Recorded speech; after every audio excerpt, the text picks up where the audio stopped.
Dear students, welcome back. याद कीजिए, अपने पिछले वीडियो लेक्चर में लास्ट में मैंने आपको एक छोटा सा होमवर्क दिया था। मैं उम्मीद करता हूं इन सभी हार्मोन्स के नाम आप जरूर याद कर आए होंगे। मैंने आपको यह भी बताया था बच्चों, इस चैप्टर में हम किसी भी एंडोक्राइन ग्लैंड को क्यों ना पढ़ें, उस ग्लैंड के बारे में सिर्फ उन्हीं 5 पॉइंट्स को सीक्वेंस में हमें स्टडी करना है। एक बार वो पॉइंट्स मैं आपको रिवाइज करवा देता हूं बच्चों, ताकि पढ़ना आपके लिए आसान हो जाए। याद करेंगे, ओरिजिन, लोकेशन, स्ट्रक्चर, हार्मोन्स और उनके फंक्शंस, एंड लास्टली उन हार्मोन्स के हाइपो सिक्रेशन और हाइपर सिक्रेशन से एसोसिएटेड डिसऑर्डर्स। तो देखिए बच्चों, हमने जो सबसे important smallest endocrine gland, master endocrine gland को शुरू किया था, दैट इज पिट्यूटरी ग्लैंड। बच्चों बहुत इत्मीनान से आपको सुनना है, हम चीजों को बार बार यहां पर रिपीट करेंगे ताकि आपको लेक्चर के दौरान ही सारी इंफॉर्मेशन याद हो जाए। तो देखिए बच्चों, पिट्यूटरी ग्लैंड के बारे में उसी सीक्वेंस को फॉलो करते हुए उन्हीं 5 पॉइंट्स के आंसर्स को यहां पर हम ढूंढने की कोशिश कर रहे हैं। आप मेरे साथ कनेक्टेड रहेंगे। पहला पॉइंट, ओरिजिन एक्टोडर्मल। एक बार फिर से रिपीट कर रहा हूं बच्चों, origin ectodermal. Second point, location, pituitary gland is present in the sella turcica of sphenoid bone. तीसरा पॉइंट था बच्चों, स्ट्रक्चर। याद कीजिए, pituitary gland is anatomically divided into 2 parts, adenohypophysis and neurohypophysis. थोड़ा डिटेल में रिवाइज करते हैं बच्चों। एंटीरियर पिट्यूटरी यानी pars distalis along with middle pituitary यानी parts intermedia is collectively referred to as adenohypophysis. On the other hand, posterior pituitary, that is pars nervosa along with infundibulum, is referred to as neurohypophysis.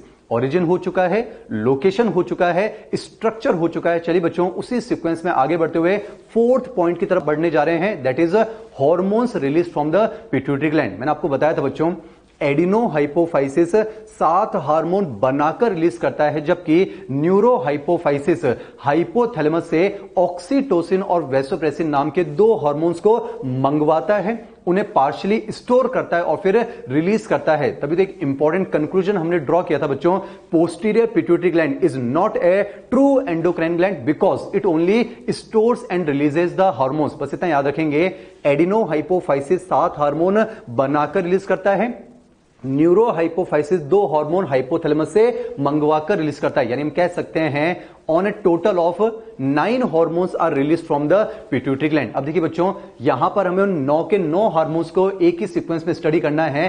पहले जो हम discuss करने जा रहे हैं, that is hormones of the adenohypophysis. मैं आपको बता चुका हूं बच्चों, adenohypophysis a total of 7 hormones का प्रोडक्शन करता है, फिर उनको रिलीज करता है। लेकिन ये पार्ट हम पहले डिस्कस कर चुके हैं बच्चों।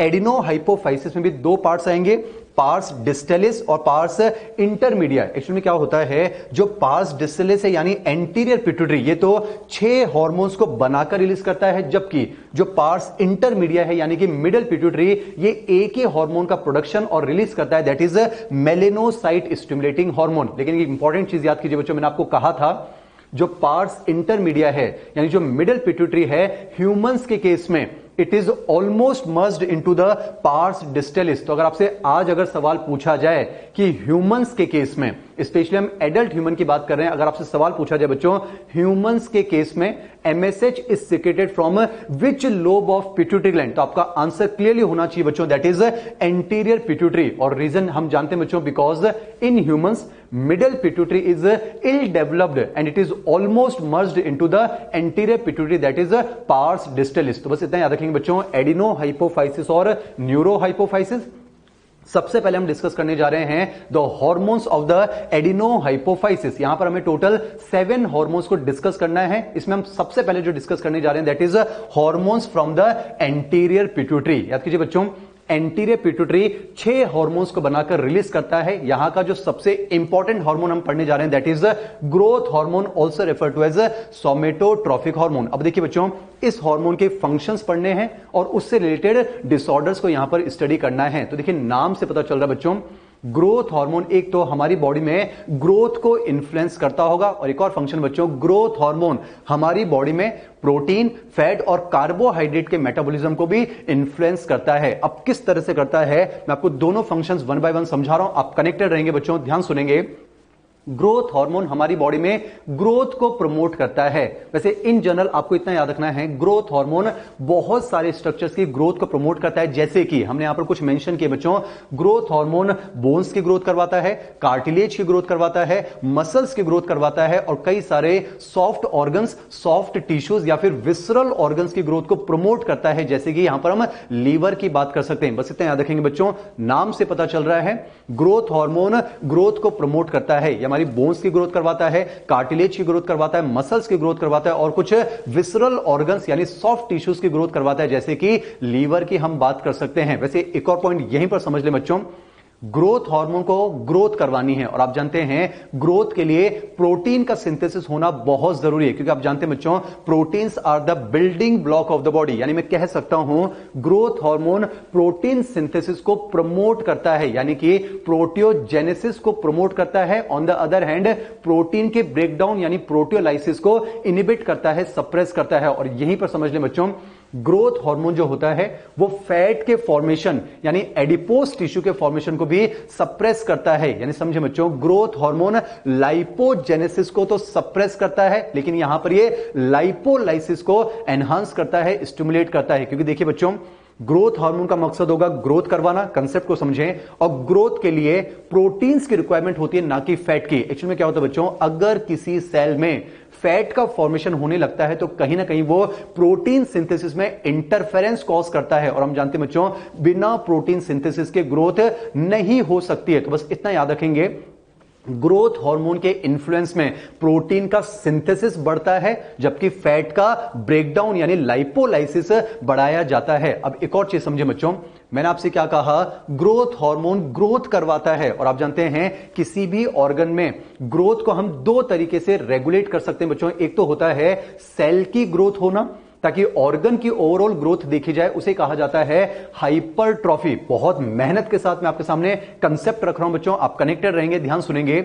ग्रोथ हार्मोन को ग्रोथ करवानी है, ग्रोथ करवाने के दो तरीके हो सकते हैं। पहला तरीका तो हो सकता है सेल्स की ग्रोथ करवाना, यानी सेल की साइज को बढ़ाना, उसे कहा जाता है हाइपरट्रॉफी। और दूसरा होता है बच्चों सेल्स में डिवीजन करवाना, यानी सेल्स के नंबर को बढ़ाना, जिसे हम कहते हैं हाइपरप्लेजिया। मेडिकल कॉलेज की बुक्स क्लियरली मेंशन करती है ग्रोथ हार्मोन दोनों ही इवेंट्स को प्रमोट करता है। मैं आपको समझाता हूं कैसे। जैसे कि बच्चों मैंने आपसे कहा ग्रोथ हार्मोन का मकसद होगा प्रोटीन सिंथेसिस करवाना। तो एक्चुअली में क्या होता है, ग्रोथ हार्मोन के इन्फ्लुएंस में जो सेल्स होते हैं वो अमीनो एसिड के अपटेक को इंक्रीज कर पाते हैं। लेकिन खास बात बच्चों, यहां पर अमीनो एसिड्स का जो अपटेक होता है वो एनर्जी प्रोडक्शन के लिए यानी अमीनो एसिड के ऑक्सीडेशन के लिए नहीं किया जाता है। बहुत ध्यान सुनेंगे बच्चों, under the influence of growth hormone the cellular uptake of amino acid is increased for the purpose of protein synthesis। अब देखिए क्या होगा, सेल के अंदर जब प्रोटीन बनेगा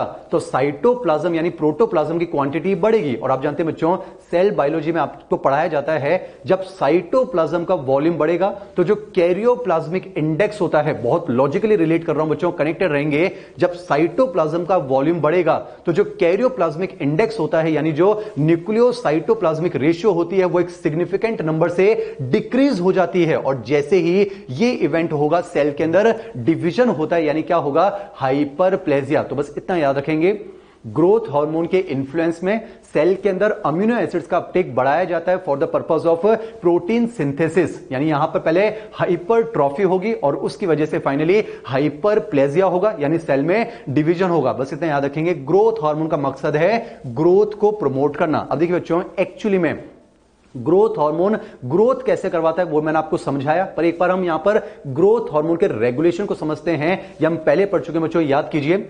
एंटीरियर पिट्यूटरी से ग्रोथ हार्मोन रिलीज होगा या फिर नहीं होगा, इसको कंट्रोल करते हैं the releasing and inhibiting hormones of the hypothalamus. हम पढ़ चुके हैं बच्चों, अगर हाइपोथैलेमस से ग्रोथ हार्मोन रिलीजिंग हार्मोन आएगा तब एंटीरियर पिट्यूटरी से ग्रोथ हार्मोन रिलीज होगा। ऑन द अदर हैंड अगर हाइपोथैलेमस से ग्रोथ हार्मोन इनिबिटिंग हार्मोन यानी कि सोमेटोस्टेटिन अगर आएगा तो एंटीरियर पिट्यूटरी से ग्रोथ हार्मोन रिलीज नहीं होगा। तो यहां पर तो हमने बात करी the regulation of secretion of growth hormone. अब खास बात देखिए बच्चों, एक्चुअल में क्या होता है, ग्रोथ हार्मोन इन सभी स्ट्रक्चर्स पर एक्ट करता है, पर मेनली ग्रोथ हार्मोन लीवर पर एक्ट करता है। याद करेंगे बच्चों, liver is also classified under the category that is non organised endocrine gland. मैंने आपको बताया था बच्चों, नॉन ऑर्गेनाइज्ड एंडोक्राइन ग्लैंड में कुछ एग्जांपल्स हमने लिखे थे, जैसे कि heart, liver, kidney and gastrointestinal tract. देखिए बच्चों, लीवर एक नॉन ऑर्गेनाइज्ड एंडोक्राइन ग्लैंड है, इसका मतलब कंफर्म है लीवर का भी कोई ना कोई एंडोक्राइन फंक्शन होगा, यानी लीवर से भी हार्मोन्स का सिक्रेशन होता होगा। तो लीवर का एंडोक्राइन फंक्शन मैं आपको यहां समझाने जा रहा हूं, आप ध्यान सुनेंगे बच्चों। एक्चुअली में क्या होता है, ग्रोथ हार्मोन लीवर पर एक्ट करता है और लीवर से कुछ ग्रोथ फैक्टर्स को रिलीज करवाता है, जिनका फंक्शनिंग मैकेनिज्म बिल्कुल इंसुलिन हार्मोन की तरह होता है। ध्यान सुनेंगे, ग्रोथ हार्मोन लीवर पर एक्ट करता है और लीवर से इंसुलिन लाइक ग्रोथ फैक्टर्स को रिलीज करवाता है। बच्चों, इनको ही सोमेटोमिडिन हार्मोन भी कहा जाता है। आप देख सकते हैं, लीवर से हम सोमेटोमिडिन हार्मोन यानी इंसुलिन लाइक ग्रोथ फैक्टर्स के रिलीज की बात कर रहे हैं, तो हम कह सकते हैं this is the endocrinal function of the liver, that is a non organised endocrine gland. बस इतना याद रखेंगे, ग्रोथ हार्मोन लीवर से सोमेटोमिडिन हार्मोन्स यानी इंसुलिन लाइक ग्रोथ फैक्टर्स को रिलीज करवाता है और यही इंसुलिन लाइक ग्रोथ फैक्टर्स फिर बाकी सभी स्ट्रक्चर्स पर इंक्लूडिंग लीवर वहां पर एक्ट करते हैं, वहां पर प्रोटीन सिंथेसिस को बढ़ाते हैं, हाइपरट्रॉफी करवाते हैं और फाइनली सेल में डिवीजन होता है, हाइपरप्लेजिया होता है, ताकि उस स्ट्रक्चर की ग्रोथ देखी जा सके। बस इतना याद रखना बच्चों, growth hormone insulin like growth factors की रिलीज को प्रमोट करता है ताकि इन सभी स्ट्रक्चर्स में ग्रोथ देखी जा सके। अब देखिए बच्चों, इन दोनों फंक्शंस को यहां पर मैं एक बार फिर से समराइज करने जा रहा हूं, आप कनेक्टेड रहेंगे।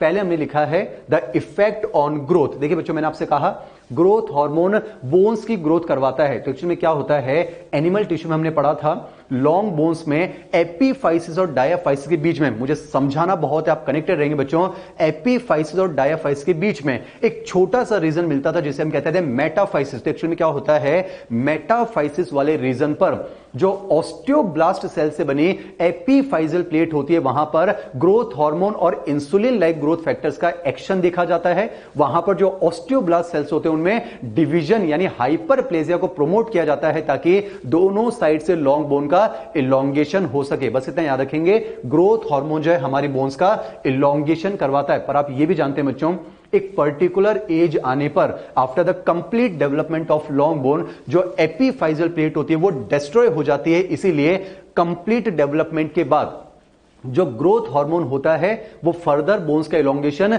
नहीं करवा पाता है। तो इसका मतलब ये नहीं होगा कि एडल्टहुड आने पर ग्रोथ हार्मोन का सिक्रेशन बंद हो जाएगा, ऐसा नहीं होता है बच्चों। जैसे कि अगर मैं मेरी बात करूं तो एपीफाइजल प्लेट तो डैमेज हो चुकी है, लेकिन आज भी मेरे अंदर ग्रोथ हार्मोन का सिक्रेशन हो रहा है, वो आज भी मेरी बोन्स में ग्रोथ को प्रमोट करता है ताकि बोन्स के मास को मेंटेन किया जा सके और साथ ही साथ ग्रोथ हार्मोन बॉडी में रिपेयरिंग मैकेनिज्म्स को भी एनहांस करता है through the action of protein synthesis. बस याद रखेंगे, growth hormone is mainly responsible for the elongation of bones. देखिए बच्चों, ग्रोथ हार्मोन कार्टिलेज की ग्रोथ करवाएगा, जाहिर सी बात है यहां पर कॉन्ड्रोब्लास्ट सेल में डिवीजन करवाएगा। ग्रोथ हार्मोन मसल्स की ग्रोथ करवाता है with the action of protein synthesis और ग्रोथ हार्मोन हमारे सॉफ्ट टिश्यूज, कुछ विसरल ऑर्गन्स जैसे कि लीवर की ग्रोथ करवाता है। यहां पर वो हिपेटोसाइट्स जो होते हैं उनमें सेल डिवीजन की रेट को बढ़ाता है ताकि विसरल ऑर्गन्स की ग्रोथ देखी जा सके। तो कंक्लूजन इतना याद रखना है, growth hormone with the influence of insulin like growth factors bones का इलॉन्गेशन करवाता है, कार्टिलेज मसल्स की ग्रोथ करवाता है और लीवर जैसे कुछ सॉफ्ट टिश्यूज यानी विसरल ऑर्गन्स की ग्रोथ को प्रमोट करता है। चलिए बच्चों, सेकंड पार्ट की तरफ बढ़ने जा रहे हैं, that is the effect of growth hormone on metabolism. ये वाला पार्ट मैं आपको ऑलमोस्ट बता चुका हूं। देखिए बच्चों, ग्रोथ हार्मोन फैट, कार्बोहाइड्रेट और प्रोटीन मेटाबॉलिज्म को इन्फ्लुएंस करता है। पहले हम प्रोटीन मेटाबॉलिज्म की बात कर लेते हैं। मैं आपको बता चुका हूं, ग्रोथ हार्मोन की वजह से सेल के अंदर अमीनो एसिड्स का अपटेक बढ़ जाता है, not for energy production but for the purpose of protein synthesis. यानी ग्रोथ हार्मोन प्रोटीन सिंथेसिस को बढ़ाता है या फिर हम कहते हैं प्रोटीन के ब्रेकडाउन यानी प्रोटियोलाइसिस को घटाता है। फिर मैंने आपसे यह भी कहा था बच्चों, ग्रोथ हार्मोन के इन्फ्लुएंस में लाइपोजेनेसिस को तो सप्रेस किया जाता है, on the other hand lipolysis को बढ़ाया जाता है। देखिए, ग्रोथ हार्मोन चाहता है ग्रोथ हो और कहीं ना कहीं ग्रोथ के लिए सेल्स की एनर्जी रिक्वायरमेंट को भी पूरा करना होगा। आप जानते हैं बच्चों, ग्रोथ के लिए एनर्जी के लिए सेल्स सबसे पहले ग्लूकोज यानी कार्बोहाइड्रेट को ब्रेक करना चाहेंगे। लेकिन देखिए, अगर सेल्स ने अपनी एनर्जी रिक्वायरमेंट को ग्लूकोज के ऑक्सीडेशन से पूरा कर लिया तो फिर शायद वो फैट का ब्रेकडाउन नहीं करेंगे, और अगर फैट नहीं टूटेगा तो हम प्रोटीन का फॉर्मेशन नहीं कर पाएंगे, बॉडी की ग्रोथ नहीं हो पाएगी। तभी तो हम कहते हैं बच्चों, under the influence of growth hormone fat is used for energy production in preference to glucose and proteins. देखिए, हमने यहां पर मेंशन भी किया है बच्चों, under the influence of growth hormone fat is used for energy production through lipolysis in preference to carbohydrate and protein. यानी बच्चों, ग्रोथ हार्मोन के इन्फ्लुएंस में जो बॉडी के सेल्स होते हैं वो ग्लूकोज को ऑक्सीडाइज नहीं करेंगे। तभी तो हम कहते हैं growth hormone decreases the uptake of glucose by the cells. और खास बात है बच्चों, जब सेल्स ग्लूकोज को यूज नहीं करेंगे तो ब्लड में ग्लूकोज का लेवल बढ़ जाता है। और आप जानते हैं बच्चों, अगर ब्लड में ग्लूकोज का लेवल एक सर्टेन लिमिट से ज्यादा हो जाता है तो एक बीमारी देखने को मिलती है जिसे हम कहते हैं डायबिटीज। तो एक्चुअल में क्या होता है, ग्रोथ हार्मोन एक ऐसा हार्मोन है जो सेल्स के अंदर ग्लूकोज के अपटेक को रोकता है ताकि ब्लड में ग्लूकोज बढ़े। यानी ग्रोथ हार्मोन की टेंडेंसी है ब्लड में ग्लूकोज बढ़ाने की। तो हम कह सकते हैं growth hormone has the tendency to generate diabetes. और ऐसे हार्मोन जो कि डायबिटीज जनरेट करने की टेंडेंसी रखते हो, such hormones are referred to as diabetogenic hormone. So this is the effect of growth hormone on metabolism. Conclusion बता रहा हूं, ध्यान सुने बच्चों। ग्रोथ हार्मोन ग्रोथ करवाता है, प्रोटीन सिंथेसिस को बढ़ाता है, प्रोटियोलाइसिस को घटाता है। ग्रोथ हार्मोन लाइपोलाइसिस को बढ़ाता है, लाइपोजेनेसिस को घटाता है। और ग्रोथ हार्मोन सेल के द्वारा ग्लूकोज के अपटेक को कम करता है। ग्रोथ हार्मोन के इन्फ्लुएंस में ब्लड में ग्लूकोज बढ़ता है। यानी हम कह सकते हैं ग्रोथ हार्मोन एक हाइपरग्लाइसेमिक हार्मोन है, साथ ही साथ इसको हम डायबिटोजेनिक हार्मोन भी कंसिडर कर सकते हैं। सो this is the functions of very important hormone secreted from the anterior pituitary, that is growth hormone. अब देखिए बच्चों, इस हार्मोन के हाइपो सिक्रेशन और हाइपर सिक्रेशन से संबंधित कुछ डिसऑर्डर्स हैं, इंपॉर्टेंट, आप ध्यान सुनेंगे। पहले हम डिस्कस करने जा रहे हैं disorder due to the hyposecretion of growth hormone. देखिए बच्चों, किसी भी हार्मोन के ऑप्टिमम कंसंट्रेशन से अगर कम सीक्रेट हो उसे हम कहते हैं हाइपो सिक्रेशन, अगर ज्यादा सीक्रेट हो उसे हम कहते हैं हाइपर सिक्रेशन। और दोनों ही केस में हमें डिजीजेज यानी डिसऑर्डर्स देखने को मिल सकते हैं। आपको यहां पर सीधे याद रखना है, ग्रोथ हार्मोन के हाइपो सिक्रेशन से जो बीमारी देखने को मिलती है उसे हम कहते हैं बच्चों ड्वार्फिज्म। आम भाषा में इसको कहा जाता है बौनापन, क्योंकि हमने देखा बच्चों ग्रोथ हार्मोन बोन्स का ग्रोथ भी करवाता है, बोन्स के इलोंगेशन के लिए रिस्पॉन्सिबल होता है। तो अगर ग्रोथ हार्मोन का हाइपो सिक्रेशन होगा, ग्रोथ हार्मोन की डेफिशिएंसी होगी तो बोन्स का प्रॉपर इलोंगेशन नहीं हो पाएगा, उस इंसान की हाइट नहीं बढ़ पाएगी, वो बौनेपन का शिकार होगा और बौनेपन को कहा जाता है बच्चों ड्वार्फिज्म। एक और चीज समझे, आपने देखा होगा सर्कस में कुछ बौने लोग जो हैं वो काम करते हैं जिन्हें हम सर्कस क्लाउन्स कहते हैं। एक्चुअली में क्या होता है बच्चों, they are also patients suffering from hyposecretion of growth hormone. और देखिए बच्चों, सर्कस के वो जो क्लाउन्स होते हैं उनको एक और नाम से बुलाया जाता है, दैट इज सर्कस मिडजेट्स। यहां पर हमने लिखा है बच्चों, clowns of circus are such dwarfs, they are also called midgets. पर खास बात है बच्चों, ये जो सर्कस के क्लाउन्स होते हैं इनमें बस बॉडी का इलोंगेशन नहीं हो पाया है, हाइट पूरी तरह से नहीं बढ़ पाई है, इनमें इंटेलिजेंस और अलर्टनेस जो होती है फिर भी वो नॉर्मल होती है, बट सेक्सुअल मैच्योरेशन थोड़ा सा डिले हो जाया करता है। अब खास बात देखिए बच्चों, ड्वार्फिज्म के कई सारे फैक्टर्स हो सकते हैं। हो सकता है किसी जेनेटिक फैक्टर से ड्वार्फिज्म हो, ध्यान सुने बच्चों, हो सकता है पिट्यूटरी ग्लैंड से आने वाले ग्रोथ हार्मोन का हाइपोसिक्रेशन हो, या फिर हो सकता है लीवर अफेक्ट होगा। तो इंसुलिन लाइक ग्रोथ फैक्टर्स अगर नहीं होंगे तो भी ड्वार्फिज्म हो सकता है। तो देखिए बच्चों, अगर पिट्यूटरी ग्लैंड में डिफेक्ट है, अगर पिट्यूटरी ग्लैंड के ग्रोथ हार्मोन के हाइपोसिक्रेशन से ड्वार्फिज्म होता है, then such dwarfism is referred to as ateliosis. वैसे मैं आपको बता दूं बच्चों, लीवर में अगर डिफेक्ट हो, अगर इंसुलिन लाइक ग्रोथ फैक्टर्स के इनिबिशन से, उनके हाइपोसिक्रेशन से अगर ड्वार्फिज्म होता है, उसे नाम दिया जाता है लेवी लॉरेंस सिंड्रोम। अब बस इतना याद रखेंगे, hyposecretion of growth hormone results into a disorder known as dwarfism. चलिए बच्चों, अगली बीमारी हम पढ़ने जा रहे हैं due to the hypersecretion of growth hormone. देखिए बच्चों, यहां पर आपको दो नाम याद रखने हैं, चाइल्डहुड में जो बीमारी होती है उसे हम कहते हैं जाइजेंटिज्म या फिर जायंटिज्म, जबकि एडल्टहुड में मिडिल एज में यहां जो बीमारी देखने को मिलती है उसे हम कहते हैं एक्रोमेगेली। एक्चुअली क्या होगा, आप जानते हैं जितनी भी बोन्स का इलोंगेशन होना होता है, जितनी भी हाइट बढ़नी होती है, मेनली वो चाइल्डहुड में बढ़ा करती है। तो देखिए क्या होगा बच्चों, अगर चाइल्डहुड में ग्रोथ हार्मोन ज्यादा हो जाएगा तो एक्चुअली में यहां पर जो लिम्ब बोन्स है उनका एक्स्ट्रा ऑर्डिनरी एनलार्जमेंट हो जाएगा, उनका इलोंगेशन ज्यादा हो जाएगा, यानी उस बच्चे की हाइट जो है वो जरूरत से ज्यादा हो जाया करती है। लगभग वो 6.5 फीट से ऊपर निकल जाया करता है, 7 फीट के आसपास हो सकता है। और खास बात है बच्चों, जब बॉडी का इलोंगेशन बहुत ज्यादा हो जाएगा तो वहां पर हमें बॉडी में इम्बैलेंसमेंट भी देखने को मिल सकता है। तो बस इतना याद रखेंगे, चाइल्डहुड में ग्रोथ हार्मोन ज्यादा होने की वजह से हाइट का एक्स्ट्रा ऑर्डिनरी बढ़ जाना, उस बीमारी को कहा जाता है बच्चों जाइजेंटिज्म। अब अगला समझें, अगर एडल्टहुड में ग्रोथ हार्मोन ज्यादा होता है तो जो बीमारी देखने को मिलती है बच्चों उसे कहा जाता है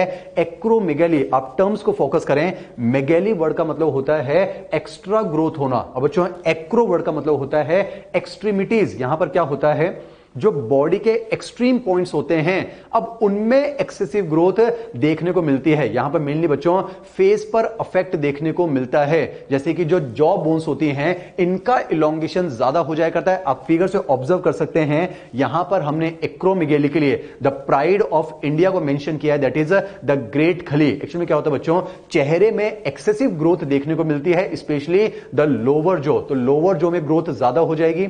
जो हमारा फोरहेड वाला पार्ट है उसका एनलार्जमेंट ज्यादा हो जाता है, जो ईयर पिन्ना होते हैं इनका इलोंगेशन ज्यादा हो जाता है, जो पाम होती हैं उनका इलोंगेशन ज्यादा हो जाता है, जो फिट होते हैं उनका इलोंगेशन ज्यादा देखने को मिलता है। बस इतना याद रखें, एक्रोमेगेली में बॉडी के जो एक्सट्रीम पॉइंट्स होते हैं उनका एक्सेसिव एनलार्जमेंट देखने को मिलता है, इसे कहा जाता है एक्रोमेगेली। अब खास बात समझे बच्चों, एक एक टर्म समझाने का वादा किया है, अब कनेक्टेड रहेंगे।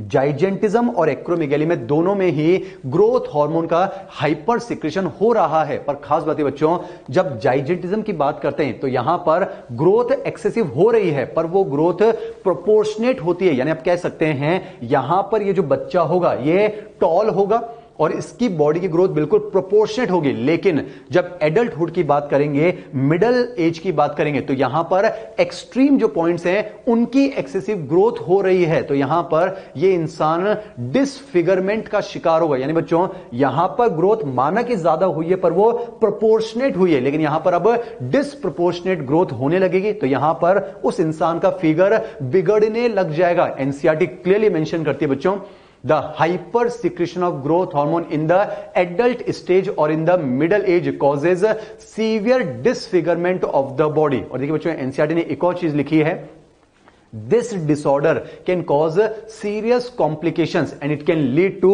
premature death if unchecked। NCERT का एक एक स्टेटमेंट कवर करूंगा बच्चों, ध्यान सुने। अगर यहां पर इसको कंट्रोल नहीं किया गया तो इसकी वजह से उस इंसान में प्री मैच्योर डेथ भी हो सकती है। मैं आपको लॉजिक समझाता हूं, जैसे कि एक्रोमेगेली में हमने कहा ग्रोथ हार्मोन का हाइपर सिक्रेशन हो रहा है और हमने देखा बच्चों ग्रोथ हार्मोन मसल्स की ग्रोथ भी करवाता है। जैसे कि आप यहां पर एक एग्जांपल कंसीडर कर सकते हैं, हमारे चेस्ट रीजन की जो मसल है उसे हम कहते हैं पेक्टोरिलिस मेजर। आपने देखा होगा बच्चों, जो ग्रेट खली है उनमें जो चेस्ट वाला पार्ट है वो काफी बल्कि महसूस होता है, काफी ब्रॉड महसूस होता है। तो एक्चुअली में क्या होगा, अगर यहां पर इसको कंट्रोल नहीं किया गया, according to NCERT, if it is unchecked, तो जो मसल्स है उनकी एक्सेसिव ग्रोथ होने लग जाएगी। और हम जानते हैं बच्चों मसल्स हमारी बॉडी का अप्रोक्सीमेटली 50% वेट बनाते हैं। तो देखिए अगर चेस्ट मसल्स बहुत ज्यादा बड़ी हो जाएंगी तो उन मसल्स के वजन की वजह से इंसान में ब्रीदिंग जो है वो अफेक्टेड हो सकती है और कई सारी एक्टिविटीज इस तरह से अफेक्टेड होने की वजह से उस इंसान की टाइम से पहले डेथ हो सकती है। तो एनसीईआरटी का स्टूडेंट फिर से बता रहा हूं बच्चों, ध्यान सुने, the hypersecretion of growth hormone during the middle edges causes severe disfigurement, क्योंकि यहां पर disproportionate growth हो रही है। It can lead to serious complications and it can cause premature death if unchecked। और एक और खास बात बच्चों, यहां पर जो इंसान होता है वो गोरिल्ला लाइक अपीयर हो सकता है। आपके एग्जाम में सवाल पूछा जा चुका है, gorilla like appearance is seen in which disorder, तो आंसर जाता है एक्रोमेगेली। यहां पर हमने मेंशन भी किया बच्चों, अपीयरेंस में भी गोरिल्ला लाइक। तो इसी के साथ एंटीरियर पिट्यूटरी का पहला हार्मोन हम कंप्लीट करते हैं बच्चों, दैट इज ग्रोथ हार्मोन। चलिए बच्चों, अब उस सीक्वेंस में आगे बढ़ते हुए थोड़ा फास्ट कवर करते हैं। सेकंड हार्मोन जो हम पढ़ने जा रहे हैं एंटीरियर पिट्यूटरी का, दैट इज प्रोलैक्टिन, जिसे हम कहते हैं PRL। साथ ही साथ इसको कहा जाता है लैक्टोट्रोफिक हार्मोन, दैट इज LTH। देखिए बच्चों, प्रोलैक्टिन हार्मोन के बारे में आपकी एनसीईआरटी क्लियरली लिखती है, एक एक वर्ड कवर करेंगे। Prolactin hormone regulates the growth of mammary glands. वैसे बच्चों कंप्लीट इंफॉर्मेशन शेयर करूंगा, रिप्रोडक्टिव सिस्टम में आपको पढ़ाया जाता है मेमोरी ग्लैंड्स की ग्रोथ को वहां पर स्टिमुलेट करने के लिए दो हार्मोन्स होते हैं, एक होता है एस्ट्रोजन और एक होता है प्रोजेस्टेरोन। ये आपके मेन एग्जाम का क्वेश्चन भी था बच्चों, आप जानते होंगे मेमोरी ग्लैंड्स में जो एल्वियोलर सिस्टम की ग्रोथ होती है वो करवाता है प्रोजेस्टेरोन हार्मोन, और जो डक्ट सिस्टम की ग्रोथ होती है वो करवाता है एस्ट्रोजन हार्मोन। और बच्चों इस ग्रोथ को रेगुलेट करने का काम कौन करता है, दैट इज प्रोलैक्टिन। तो एंडोक्राइन सिस्टम में बस इतना याद रखेंगे, prolactin hormone regulates the growth of mammary glands. और खास बात है बच्चों, आफ्टर द डिलीवरी या फिर हम कह सकते हैं during the later stages of pregnancy, वहां पर क्या होता है, जो हाइपोथैलेमस का प्रोलैक्टिन इनहिबिटिंग हार्मोन होता है यानी डोपामिन, उसका सिक्रेशन कम होता है। जो प्रोलैक्टिन रिलीजिंग हार्मोन है उसका सिक्रेशन बढ़ता है। और प्रेगनेंसी के लेटर स्टेजेस में और specially after the child birth, वहां पर मदर के अंदर प्रोलैक्टिन का लेवल बढ़ता है, which is responsible for lactation. बच्चों लैक्टेशन का मतलब होता है only the production of milk, बस इतना याद रखेंगे। Prolactin hormone is responsible for the regulation of growth of memory gland and it is responsible for the lactation, that is production of milk.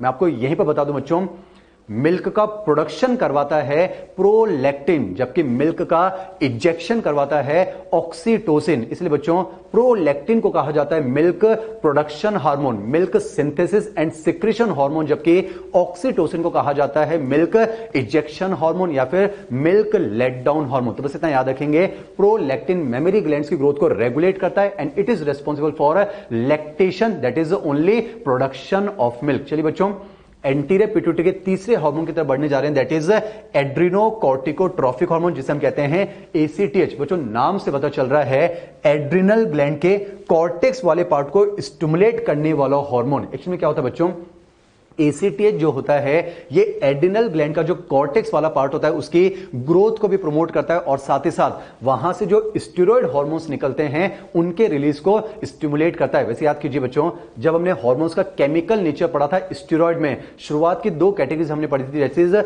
Mineralocorticoids aldosterone and glucocorticoids cortisol. तो यहां पर important चीज जरूर याद रखें बच्चों, मैं बाकी टॉपिक से भी रिलेट करके आपको समझा रहा हूं, बेहद इंपॉर्टेंट टॉपिक, आप कनेक्टेड रहेंगे बच्चों। जो ACTH होता है it is responsible for the growth of adrenal cortex and it controls the release of mainly glucocorticoids जैसे कि cortisol from the adrenal cortex। Actually में क्या होता है बच्चों, एड्रिनल कॉर्टेक्स से जो मिनरलोकॉर्टिकॉइड्स निकलते हैं जैसे कि एल्डोस्टेरोन, उनके रिलीज को तो किडनी का एक हार्मोन एक मैकेनिज्म से कंट्रोल करता है जिसे हम कहते हैं रास मैकेनिज्म। ये आपको एक्सक्रीटरी सिस्टम चैप्टर में पढ़ाया जाता है, आपने सुना भी होगा बच्चों, रेनिन एंजियोटेंसिन एल्डोस्टेरोन सिस्टम। बस इतना याद रखेंगे, the ACTH hormone of the anterior pituitary, it is responsible for the controlling of synthesis and secretion of cortical steroid hormones from the adrenal gland, mainly glucocorticoids। चलिए बच्चों, अब anterior pituitary के fourth hormone की बात करने जा रहे हैं, that is thyroid stimulating hormone. नाम से पता चल रहा है बच्चों, ये हार्मोन हमारी थायराइड ग्लैंड को स्टिमुलस प्रोवाइड करता है। ध्यान सुनिए बच्चों, TSH थायराइड ग्लैंड की ग्रोथ को भी प्रमोट करता है और साथ ही साथ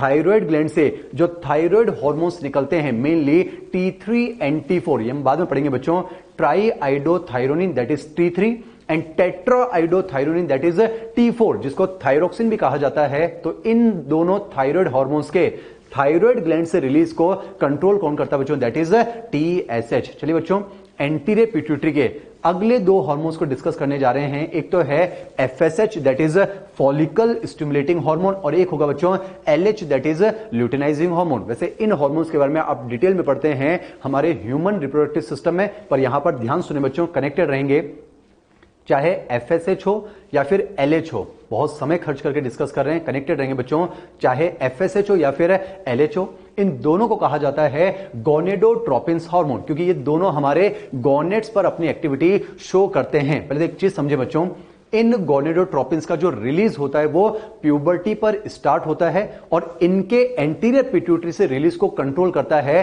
हाइपोथैलेमस से आने वाला गोनेडोट्रोपिन रिलीजिंग हार्मोन। एक और चीज समझे बच्चों, FSH and LH are considered to be the synergistic hormones. ऐसे हार्मोन्स जब एक साथ मिलकर काम करते हैं तो उनका इफेक्ट फेवर्ड कंडीशन की तरफ बढ़ता है, उनका इफेक्ट एनहांस्ड देखा जाता हो। तो एफएसएच और एलएच आपस में सिनर्जिस्टिक हार्मोन्स होते हैं, दोनों एक दूसरे की एक्टिविटी को कॉम्प्लीमेंट करते हैं। अब देखिए बच्चों, एफएसएच और एलएच के बारे में खास बात सुने। एफएसएच और एलएच इन दोनों का सिक्रेशन दोनों टाइप के सेक्स में देखा जाता है। मेल में हम एफएसएच एलएच की बात करेंगे, फीमेल में हम एफएसएच एलएच की बात करेंगे। मेल में इनका एक्शन होता है टेस्टिस पर, फीमेल में इनका एक्शन होता है ओवरी पर। पहले आप सुन ले बच्चों, फिर यहां से हम पढ़कर भी देखेंगे। पहले समझाने जा रहा हूं the function of follicle stimulating hormone. बस इसके बारे में एक लाइन याद रखेंगे बच्चों, follicle stimulating hormone regulates the formation, development and maturation of gonadial structures। Gonads में जो स्ट्रक्चर्स बनते हैं उनके फॉर्मेशन, उनके डेवलपमेंट, उनके मैच्योरेशन और उनकी प्रॉपर फंक्शनिंग के लिए रिस्पॉन्सिबल होता है एफएसएच। जैसे कि बच्चों मेल गोनेड में एफएसएच जो होगा वो सेमिनिफेरस ट्यूब्यूल्स के डेवलपमेंट के लिए रिस्पॉन्सिबल है, जबकि फीमेल गोनेड ओवरी में एफएसएच ग्राफियन फॉलिकल्स यानी ओवेरियन फॉलिकल्स के डेवलपमेंट के लिए रिस्पॉन्सिबल है। और एक और चीज समझे बच्चों, FSH is also refer to as gametokinetic factor. I repeat बच्चों, FSH is also refer to as gametokinetic factor, क्योंकि एफएसएच मेल गोनेड और फीमेल गोनेड में गैमेटोजेनेसिस प्रोसेस को आगे की तरफ कैरी फॉरवर्ड करवाता है, उस गैमेटोजेनेसिस के प्रोसेस को स्टिमुलस प्रोवाइड करता है। जैसे कि हम कह सकते हैं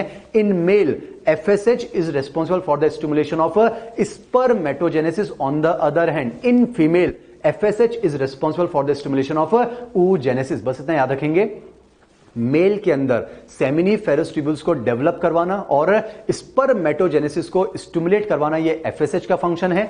फीमेल के अंदर ग्राफियन फॉलिकल्स का डेवलपमेंट करवाना, फीमेल के अंदर oogenesis को स्टिमुलेट करवाना, ये एफएसएच का फंक्शन है। एक और चीज को समझे बच्चों, एफएसएच फीमेल के अंदर ग्राफियन फॉलिकल्स का डेवलपमेंट करवाता है। और आप जानते होंगे बच्चों, ग्राफियन फॉलिकल्स में जो थीका इंटरना होती है, जो ग्रेनुलोसा सेल्स होते हैं, वो एक हार्मोन को रिलीज करते हैं, दैट इज एस्ट्रोजन। तो हम कह सकते हैं फीमेल के अंदर एस्ट्रोजन के लेवल को भी रेगुलेट कौन करता है? एफएसएच। चलिए बच्चों, हम सेकेंड हार्मोन के बारे में बात कर लेते हैं, दैट इज ल्यूटेनाइजिंग हार्मोन।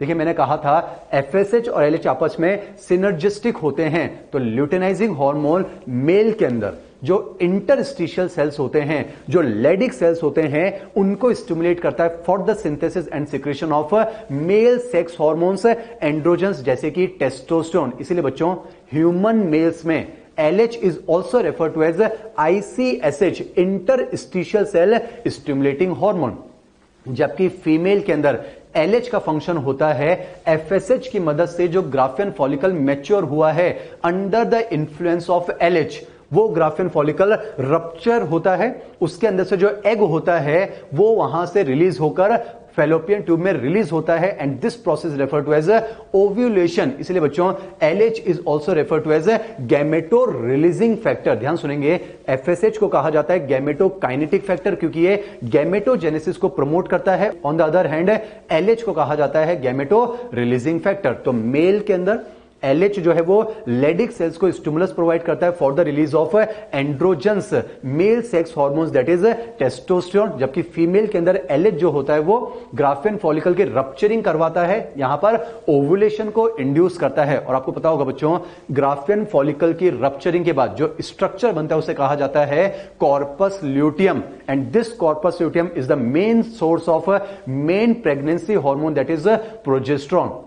और इस कॉर्पस ल्यूटियम को फीमेल के अंदर मेंटेन करवाना किसका फंक्शन होता है? That is LH। बच्चों इसी के साथ एंटीरियर पिट्यूटरी से रिलीज होने वाले हम 6 हार्मोन्स के यहां पर स्टडी कर चुके हैं। अब जो हमें पढ़ना है that is hormones of the middle pituitary gland. यहां पर हम बात करेंगे बच्चों रिगार्डिंग मेलेनोसाइट स्टिमुलेटिंग हार्मोन, पर मैं आपको बता चुका हूं in humans the middle pituitary gland is ill developed, it is almost merged into the anterior pituitary. तो अगर सवाल पूछा जाए ह्यूमंस में MSH is secreted from which lobe of pituitary? तो आंसर जाएगा बच्चों एंटीरियर पिट्यूटरी। चलिए बात करते हैं MSH के बारे में। हमने देखा इसको मिडल पिट्यूटरी यानी पार्स इंटरमीडिया के सेल्स प्रोड्यूस करते हैं, इसीलिए इसको इंटरमीडियन भी कहा जाता है। अब देखिए जो नाम से पता चल रहा है ये मेलेनोसाइट्स को स्टिमुलेट करने वाला हार्मोन है। ऐसे सेल जो कि मेलेनिन पिगमेंट का फॉर्मेशन करते हैं उन्हें कहा जाता है मेलेनोसाइट्स। और आप जानते हैं बच्चों ये मेनली हमारे स्किन में पाए जाते हैं, इसलिए बच्चों MSH का जो टारगेट ऑर्गन होता है वो कौन होता है? That is skin. हमने लिखा भी है इन main MSH is secreted by the anterior lobe because the middle lobe is ill developed। अब खास बात देखिए बच्चों, ह्यूमंस के केस में तो MSH का फंक्शन अभी भी अननोन माना जाता है, इसे आप जरूर याद रखेंगे। हमने लिखा भी है function in humans is still unknown. Actually में क्या होता है, MSH का फंक्शन पोइकिलोथर्मस यानी कोल्ड ब्लडेड एनिमल्स में ऑब्जर्व किया जाता है। MSH का जो प्रॉपर फंक्शन है वो लोअर वर्टिब्रेट्स में ऑब्जर्व किया जाता है, जैसे कि एम्फीबियंस और रेप्टाइल्स में। एक्चुअली में क्या होता है बच्चों, इन एनिमल्स के अंदर MSH जो होता है वो स्किन के पिगमेंटेशन को अफेक्ट करता है, वहां पर स्किन के कलर को चेंज करने में हेल्प करता है, और स्किन के कलर को चेंज करने का जो प्रोसेस होता है उसे नाम दिया जाता है मेटाक्रोसिस। अब देखिए बच्चों आपने सुना भी होगा, जैसे हम एक रेप्टाइल की बात कर सकते हैं जैसे कि गिरगिट। आपने सुना होगा बच्चों गिरगिट रंग बदलता है। ये जो रंग बदलने का प्रोसेस है स्किन का, इसी को नाम दिया जाता है मेटाक्रोसिस। बस इतना याद रखेंगे, MSH का फंक्शन ह्यूमंस में अननोन है। MSH का proper function lower vertebrates, cold blooded animals, amphibians और रेप्टाइल्स में देखा जाता है, और वहां पर ये स्किन के पिगमेंटेशन को इन्फ्लुएंस करता है, वहां पर स्किन के कलर को चेंज करने में हेल्प करता है, दैट इज इन मेटाक्रोसिस। अब किस तरह से करता है वो यहां पर मैं आपको समझाने जा रहा हूं, आप ध्यान सुनिए बच्चों। देखिए यहां पर हम दो हार्मोन्स की बात करेंगे, एक तो पिट्यूटरी से आने वाले MSH और साथ ही साथ पीनियल ग्लैंड से आने वाला मेलेटोनिन हार्मोन। देखिए बच्चों क्या होता है, MSH जो होता है वो मेलेनोफोर्स में मेलेनिन पिगमेंट के फॉर्मेशन को स्टिमुलेट करता है। इसका नाम ये बच्चों मेलेनोसाइट स्टिमुलेटिंग हार्मोन। एक्चुअली क्या होता है, पिट्यूटरी से आने वाला MSH तो ये मेलेनोफोर्स में मेलेनिन पिगमेंट के प्रोडक्शन को स्टिमुलेट करता है, पर साथ ही साथ ये उन मेलेनिन पिगमेंट्स का डिस्पर्शन करवाता है, उनको इस तरह से यूनिफॉर्मली डिस्ट्रीब्यूट करवा देता है, जिसकी वजह से डार्क कॉम्प्लेक्शन देखने को मिलता है। यानी MSH is responsible for the dark complexion. On the other hand pineal gland से आने वाला जो मेलेटोनिन होता है ये इसका जस्ट एंटागोनिस्टिक फंक्शन परफॉर्म करता है। यहां पर ये करवाता था डिस्पर्शन।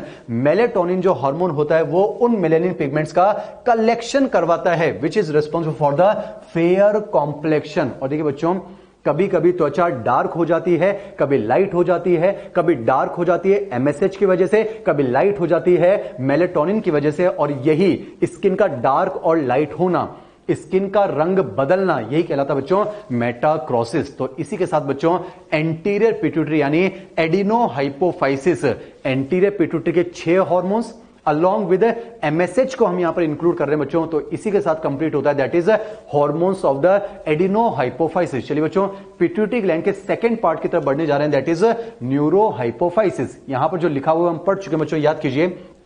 न्यूरोहाइपोफाइसिस में हम 2 स्ट्रक्चर्स की बात करते हैं, इनफंडिबुलम एंड पार्स नर्वोसा। और याद कीजिए बच्चों पार्स नर्वोसा किसी भी हार्मोन का प्रोडक्शन नहीं करता है, ये बस 2 हाइपोथैलेमिक हार्मोन्स का पार्शियल स्टोरेज करता है, फिर उनको रिलीज कर दिया करता है। तो न्यूरोहाइपोफाइसिस से हम 2 हाइपोथैलेमिक हार्मोन्स के रिलीज की बात करते हैं, जैसे कि ऑक्सीटोसिन एंड वैसोप्रेसिन। बच्चों ऑक्सीटोसिन को बर्थ हार्मोन भी कहा जाता है, इसको लेबर पेन हार्मोन भी कहा जाता है। बच्चों इसका जो सिंथेटिक वर्जन है उसे पिटोसिन कहा जाता है। ऑन द अदर हैंड जो वैसोप्रेसिन होता है उसे ADH कहा जाता है, एंटी डायूरेटिक हार्मोन, और इसका जो सिंथेटिक वर्जन है उसे पिट्रेसिन कहा जाता है। तो चलिए बच्चों न्यूरोहाइपोफाइसिस से रिलीज होने वाले इन दोनों हार्मोन्स को हम यहां पर स्टडी करने जा रहे हैं। सबसे पहले हम बात करने जा रहे हैं the child birth hormone, that is oxytocin. देखिए बच्चों ऑक्सीटोसिन का एक फंक्शन मैं आपको बता ही चुका हूं, याद करेंगे, prolactin is responsible for the production of milk. On the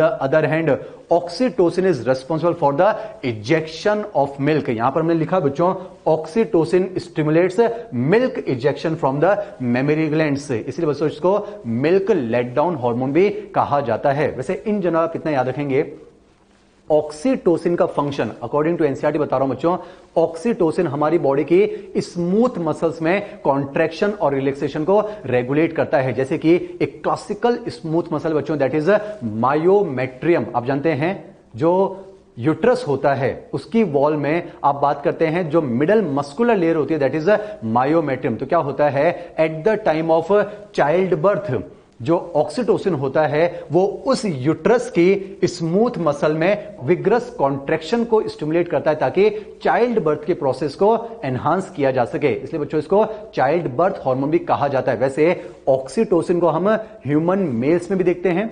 human males में इसका फंक्शन होता है रिप्रोडक्टिव ट्रैक्ट की जो स्मूथ मसल्स होती है उनमें कॉन्ट्रैक्शन करवाना। तो अकॉर्डिंग टू एनसीईआरटी बस इतना याद रखेंगे बच्चों, oxytocin hormone regulates the contraction of certain smooth muscles. जैसे कि एक तो ये मिल्क का इजेक्शन करवाता है और ये यहां पर यूट्रस की स्मूथ मसल्स में कॉन्ट्रैक्शन करवा के चाइल्ड बर्थ को रेगुलेट करता है फीमेल्स के अंदर। चलिए बच्चों हम न्यूरो हाइपोफाइसिस के सेकेंड हार्मोन को डिस्कस करने जा रहे हैं दैट इज वैसोप्रेसिन और एंटी डायूरेटिक हार्मोन। देखिए बच्चों पहले वर्ड से मीनिंग निकालें। वैसोप्रेसिन इसलिए कहा जाता है क्योंकि ये ब्लड वेसल को प्रेस करता है, कंस्ट्रिक्ट करता है, यानी ये एक वैसो कंस्ट्रिक्शन की एक्टिविटी शो करता है, ब्लड प्रेशर बढ़ाता है, जीएफआर ग्लोमेरुलर फिल्ट्रेशन रेट को एनहांस करता है। ये वाला पार्ट तो एक्सक्रीटरी सिस्टम में डिस्कस किया जाता है। यहां पर इस हार्मोन का जो फंक्शन मैं डिस्कस करने जा रहा हूं वो एक्सप्लेन करेगा इस टर्म को that is anti diuretic hormone. तो बस इतना याद रखेंगे, एंटी डायूरेटिक हार्मोन ये हमारी किडनी पर जो नेफ्रॉन्स होते हैं वहां पर अपना एक्शन शो करता है। एक्चुअली क्या होता है बच्चों, यहां पर हमने लिखा भी है ये जो हार्मोन है ये मेनली एक्ट करता है किडनी पर and it stimulates the reabsorption of water from the distal tubules and collecting duct. बस इतना याद रखेंगे, एडीएच ये सभी पार्ट एक्सक्रीटरी सिस्टम में फिर से रिवाइज किया जाएगा। ध्यान सुनिए बच्चों, एडीएच किडनी में जो नेफ्रॉन्स होते हैं उनका जो डिसिटी वाला पार्ट होता है और कलेक्टिंग डक्ट वाले पार्ट पर एडीएच एक्शन शो करता है। वहां से ये वाटर का रीएब्जॉर्प्शन करवाता है ताकि यूरिन से पानी कम जाए, ताकि जो नेफ्रॉन है वहां से पानी को निकालकर ब्लड में फेंक दिया जाए। यानी बच्चों एडीएच की वजह से यूरिन में पानी कम जाएगा। अगर यूरिन में पानी ज्यादा जाता तो यूरिन डाइल्यूट हो जाता और डाइल्यूट यूरिन होने का जो प्रोसेस होता है उसे कहते हैं डायूरेसिस। यानी हम कह सकते हैं ये हार्मोन यूरिन के थ्रू वाटर के लॉस को मिनिमाइज करता है, सप्रेस करता है, यानी हम कह सकते हैं ये डायूरेसिस को प्रिवेंट करता है। That's why this hormone is referred to as anti diuretic hormone. NCERT clearly mention करती है बच्चों, this hormone stimulates the reabsorption of water by the distal tubules and thereby reduces the loss of water through the urine. यानी ये diuresis को suppress करता है, diuresis को inhibit करता है। That's why this hormone is referred to as anti diuretic hormone. चलिए बच्चों एडीएच के हाइपोसिक्रेशन से एक इंपॉर्टेंट डिसऑर्डर हम स्टडी कर लेते हैं दैट इज डायबिटीज इंसिपिडस। देखिए बच्चों इसके कई सारे सिम्टम्स हो सकते हैं, कुछ मैं आपको समझाने जा रहा हूं, आप ध्यान से देखेंगे। अगर एडीएच का सिक्रेशन कम होगा तो वाटर का रीएब्जॉर्प्शन कम होगा तो यूरिन में पानी ज्यादा जाएगा, यानी हमें यहां पर डायूरेसिस देखने को मिलेगा। जाहिर सी बात है यूरिन में पानी ज्यादा जाएगा तो वो इंसान दिन में कई बार यूरिनेट करेगा, यानी पॉलीयूरिया देखने को मिलेगा। हमने लिखा है बच्चों यहां पर micturating dilute urine several times a day. देखिए अगर एडीएच होता तो वाटर का रीएब्जॉर्प्शन होता, डायूरेसिस के एंटी एक्शन देखने को मिलता, पर एडीएच का हाइपोसिक्रेशन है तो वाटर का रीएब्जॉर्प्शन नेफ्रॉन वाले पार्ट से कम देखने को मिलेगा, तो यूरिन डाइल्यूट हो जाएगा, डायूरेसिस देखने को मिलेगा, यहां पर पॉलीयूरिया देखने को मिलेगा, यानी मल्टीपल मिक्चुरेशन देखने को मिलेगा थ्रू आउट द डे। अब देखिए क्या होगा, अगर बॉडी से पानी ज्यादा जाएगा तो बॉडी में पानी कमी हो जाएगी, यानी यहां पर डिहाइड्रेशन देखने को मिलेगा। ब्लड में पानी कम हो जाएगा, यानी यहां पर हाइपोटेंशन देखने को मिलेगी, ब्लड प्रेशर कम हो जाएगा। जाहिर सी बात है जब बॉडी से वाटर का लॉस बढ़ेगा, मैं एक एक चीज आपको रिलेट करके समझा रहा हूं बच्चों, अगर बॉडी से वाटर का लॉस बढ़ेगा तो शरीर में पानी की कमी हो जाएगी तो डिहाइड्रेशन भी देखने को मिलेगा, और जब शरीर में पानी कमी हो जाएगी तो यहां पर इंसान को बहुत ज्यादा प्यास लगेगी, एक्सेसिव थर्स्ट देखने को मिलेगी, यानी यहां पर पॉलीडिप्सिया देखने को मिलता है। और एक और चीज समझे बच्चों, यहां पर जो पॉलीयूरिया होगा, जो डाइल्यूट यूरिन होगा, वो टेस्टलेस हो जाया करता है। इसलिए बच्चों diabetes insipidus is characterized by the presence of tasteless urine. तो बच्चों इसी के साथ कंप्लीट होता है, that is pituitary gland. Adenohypophysis 7 hormone बनाकर रिलीज करता है। एक बार नाम बता देता हूं बच्चों, growth hormone, prolactin, TSH, ACTH, FSH, LH और मिडल पिट्यूटरी वाला दैट इज एमएसएच। और न्यूरो हाइपोफाइसिस 2 हाइपोथैलेमिक हार्मोन्स को मंगवाता है, पार्शियली स्टोर करता है और सिर्फ रिलीज करता है। एक हमने पढ़ा दैट इज ऑक्सीटोसिन और एक हमने पढ़ा बच्चों दैट इज वैसोप्रेसिन।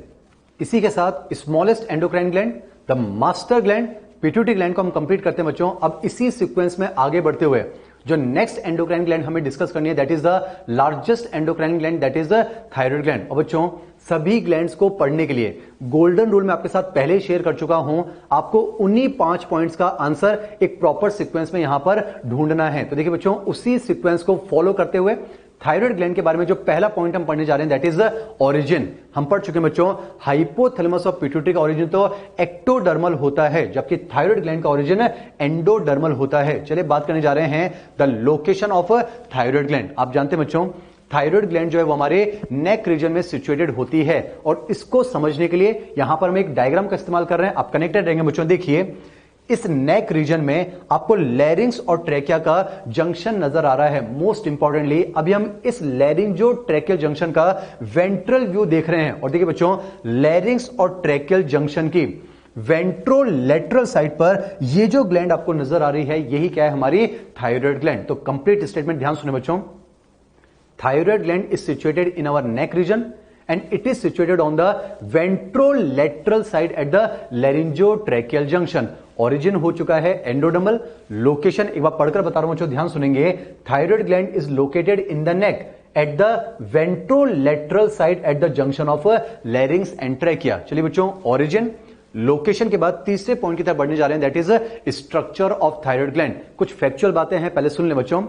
रेप्टाइल्स की जो थायराइड ग्लैंड होती है वो सिंगल लोब्ड होती है, जबकि बर्ड्स और मैमल्स की जो थायराइड ग्लैंड होती है वो बाइलोब्ड होती है। और आप जानते हैं हम पढ़ रहे हैं ह्यूमन एंडोक्राइन सिस्टम, तो जाहिर सी बात है हमारी जो थायराइड ग्लैंड होती है बच्चों वो बाइलोब्ड होती है।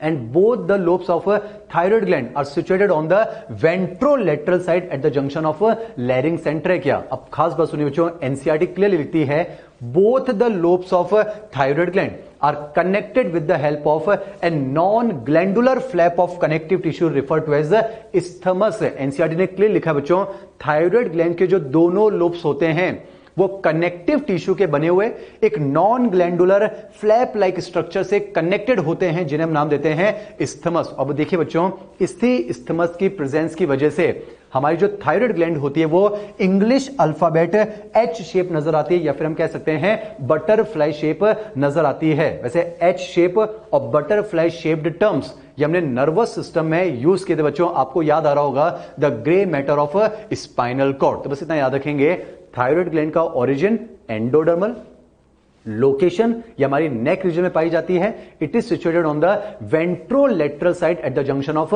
लैरिंग्स एंड ट्रैकिया। स्ट्रक्चर की बात करें तो हमारी थायराइड ग्लैंड एच शेप्ड होती है, बटरफ्लाई शेप्ड होती है, बाइलोब्ड होती है। अब हम क्या करने जा रहे हैं बच्चों, थायराइड ग्लैंड के इसी स्ट्रक्चर को थोड़ा और डिटेल में एलोबरेट करने जा रहे हैं। देखिए यहां पर तो हमने एनसीईआरटी का फिगर नंबर 22.3 का ए वाला पार्ट यहां पर बनाया है। देखिए बच्चों, लैरिंग्स और ट्रैकिया के जंक्शन पर वेंट्रोलेटरल साइड पर ये जो ग्लैंड आपको नजर आ रही है ये क्या है, थायराइड ग्लैंड। अब मैं क्या करने जा रहा हूं, थायराइड ग्लैंड के स्ट्रक्चर को एलोबोरेट करने के लिए थायराइड ग्लैंड के किसी भी एक लोब का हम ट्रांसफर सेक्शन यहां पर स्टडी करने जा रहे हैं। बहुत इत्मीनान सुनेंगे बच्चों, कनेक्टेड रहेंगे। थायराइड ग्लैंड के जो दोनों लोब्स होते हैं, जाहिर सी बात हम इस्थमस का यहां पर डिस्कशन नहीं करेंगे। मैं आपको बता चुका हूं इस्थमस कनेक्टिव टिश्यू का एक बैंड है, ये नॉन ग्लैंडुलर पार्ट है, यानी इस्थमस से आप किसी भी हार्मोन के सिक्रेशन की बात नहीं करेंगे। तो ध्यान सुने बच्चों, थायराइड ग्लैंड के जो दोनों लोब्स होते हैं, थायराइड ग्लैंड के जो दोनों लोब्स होते हैं वो लूज कनेक्टिव टिश्यू से बना करते हैं, और लूज कनेक्टिव टिश्यू की जो मैट्रिक्स होती है उसे कहा जाता है स्ट्रोमा। ध्यान सुनेंगे, थायराइड ग्लैंड के जो दोनों लोब्स होते हैं वो लूज कनेक्टिव टिश्यू के बनते हैं। लूज कनेक्टिव टिश्यू की जो मैट्रिक्स होती है उसे कहा जाता है स्ट्रोमा, और इस स्ट्रोमा में इस मैट्रिक्स में कुछ बल्ब लाइक स्ट्रक्चर्स, कुछ वेसिकल्स लाइक स्ट्रक्चर स्कैटर्ड होते हैं, जिन्हें नाम दिया जाता है थायराइड वेसिकल्स या फिर थायराइड फॉलिकल्स। अब खास बात देखिए बच्चों, इन फॉलिकल्स को अंदर से कुछ ग्लैंडुलर क्यूबॉइडल सेल्स लाइन करते हैं, उन्हें कहा जाता है फॉलिकुलर सेल। जाहिर सी बात है, फॉलिकल को बनाने वाले सेल, इसलिए उनको कहा जाता है फॉलिकुलर सेल। ये ग्लैंडुलर क्यूबॉइडल सेल्स होते हैं। और खास बात है बच्चों, हर थायराइड फॉलिकल के सेंटर में एक होलो कैविटी पाई जाती है, जिसे हम कहते हैं फॉलिकुलर कैविटी। अब स्ट्रक्चर में एक और पॉइंट समझे बच्चों, इन थायराइड फॉलिकल्स के बाहर की तरफ, इन थायराइड फॉलिकल्स की पेरीफेरी पर, इनके बेसल पार्ट पर कुछ C shaped small size cells situated होते हैं, जिन्हें कहा जाता है पैरा फॉलिकुलर सेल्स या फिर सी सेल्स। तो बच्चों, इसी के साथ थायराइड ग्लैंड का स्ट्रक्चर कंप्लीट होता है। कोशिश करें क्लास में याद हो जाए, बहुत मेहनत कर रहे हैं। ओरिजिन एंडोडर्मल, लोकेशन लैरिंग्स और ट्रेकिया के जंक्शन पर वेंट्रोलेटरल साइड पर हमारी नेक रीजन में सिचुएटेड होती है। Structure bilobed, connected with the help of a non glandular flap of connective tissue called isthmus. दोनों लोब्स लूज कनेक्टिव टिश्यू से बने होते हैं। उस मैट्रिक्स में थायराइड फॉलिकल्स पाए जाते हैं। फॉलिकल्स की वॉल में मिलते हैं फॉलिकुलर सेल। फॉलिकल अंदर से होलो होते हैं। कैविटी को कहा जाता है फॉलिकुलर कैविटी। और फॉलिकल्स की पेरीफेरी पर कुछ सी शेप्ड सेल्स होते हैं, जिन्हें कहा जाता है पैरा फॉलिकुलर सेल्स या फिर सी सेल्स। अब देखिए बच्चों, ओरिजिन हो चुका है, लोकेशन हो चुकी है, स्ट्रक्चर हो चुका है। चौथे पॉइंट की तरफ बढ़ने जा रहे हैं, that is hormones secreted by the thyroid gland. तो देखिए बच्चों, खास बात यह है, ये जो पैरा फॉलिकुलर सेल्स होते हैं, ये जो सी सेल्स होते हैं, ये एक नॉन आयोडाइज्ड, ध्यान सुनेंगे, पैरा फॉलिकुलर सेल्स तो नॉन आयोडाइज्ड प्रोटीनेशियस हार्मोन का सिक्रेशन करते हैं, जिसे हम नाम देते हैं थायरोकैल्सिटोनिन। शॉर्ट में इसको हम टीसीटी से रिप्रेजेंट करते हैं। इसके फंक्शन हम बाद में स्टडी करेंगे। अब मैं उन हार्मोन्स का जिक्र करने जा रहा हूं जिनका फॉर्मेशन करते हैं फॉलिकुलर सेल्स। तो खास बात सुने बच्चों, ये जो फॉलिकुलर सेल्स होते हैं, ये टायरोसिन अमीनो एसिड के, ध्यान सुनेंगे, ये जो फॉलिकुलर सेल्स होते हैं, ये टायरोसिन अमीनो एसिड के आयोडिनेशन से टी सीरीज के कुछ हार्मोन्स का सिंथेसिस करते हैं, जैसे कि T1, T2, T3 and T4। मैं आपको समझा देता हूं बच्चों, समझें। मान लेते हैं ये है एक टायरोसिन अमीनो एसिड। अगर एक टायरोसिन अमीनो एसिड पर एक आयोडीन को अटैच किया जाता है, इसे नाम दिया जाता है मोनोआइडोटायरोसिन, जिसे हम कहते हैं T1 हार्मोन।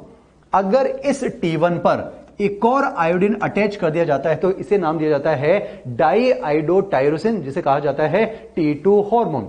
T1 और T2 हार्मोन्स के बारे में डिटेल में बात नहीं करेंगे। अब एक्चुअली में क्या होता है बच्चों, ये फॉलिकुलर सेल्स दो टायरोसिन अमीनो एसिड को कनेक्ट करते हैं with the help of ether linkage. देखिए बच्चों, क्या होता है, अगर एक टायरोसिन है तो उसे हम नाम देते हैं टायरोसिन। जब दो tyrosine amino acid ether linkage की मदद से जुड़ जाया करते हैं, तो अब आप नाम देंगे थायरोनिन। क्या नाम देंगे बच्चों, थायरोनिन। अब देखिए क्या होता है, अगर इस T2 वाले पार्ट पर, देखिए बच्चों, अगर यहां पर एक और आयोडीन अटैच हो जाएगा, तो आप इसे नाम देते हैं ट्राईआइडोथायरोनिन। इसे हम T3 हार्मोन के नाम से भी बुलाते हैं। और अगर इस T3 पर एक और आयोडीन अटैच हो जाता है, तो अब इसका नाम होता है टेट्राआइडोथायरोनिन। इसे हम कहते हैं T4 hormone, also refer to as thyroxine hormone. और देखिए बच्चों, इन्हीं टी सीरीज के हार्मोन्स को कलेक्टिवली नाम दिया जाता है थायराइड हार्मोन्स। यहां पर हम T1 और T2 की बात नहीं करेंगे, हम सिर्फ दो थायराइड हार्मोन्स की बात करेंगे, that is T3 and T4। एक बार फिर से बता दूं बच्चों, इन दो थायराइड हार्मोन्स में से T3 का प्रोडक्शन तो कम होता है अप्रोक्सीमेटली 20%, जबकि T4 का, टेट्राआइडोथायरोनिन का, थायरोक्सिन का प्रोडक्शन ज्यादा होता है अप्रोक्सीमेटली 80%। पर इंटरेस्टिंग फैक्ट ये बच्चों, थायरोक्सिन यानी T4 बनता ज्यादा है, पर इसकी जो इफेक्टिवनेस होती है वो T3 से काफी कम होती है। यानी कि T3 का प्रोडक्शन भले ही कम होता है, but T3 hormone is 4 times more effective than T4 hormone. अब एक्चुअली में क्या होता है बच्चों, याद कीजिए, थायरोक्सिन एकमात्र ऐसा हार्मोन है जिसको इनएक्टिव स्टेट में थायराइड ग्लैंड स्टोर करती है। पर हम जानते हैं बच्चों, चाहे T3 हो या T4 हो, दोनों ही हार्मोन्स हैं, तो दोनों ही हाईली रिएक्टिव सब्सटेंस होंगे। तो एक्चुअली में क्या होता है, यही फॉलिकुलर सेल T3 और T4 को आपस में कंबाइन करते हैं, और T3 और T4 के कॉम्बिनेशन से जो आयोडाइज्ड कॉलोइडल सब्सटेंस बनता है उसे नाम दिया जाता है थायरोग्लोबुलिन, शॉर्ट में रिप्रेजेंट किया जाता है TG। बस इतना याद रखेंगे बच्चों, T3 और T4 के कॉम्बिनेशन से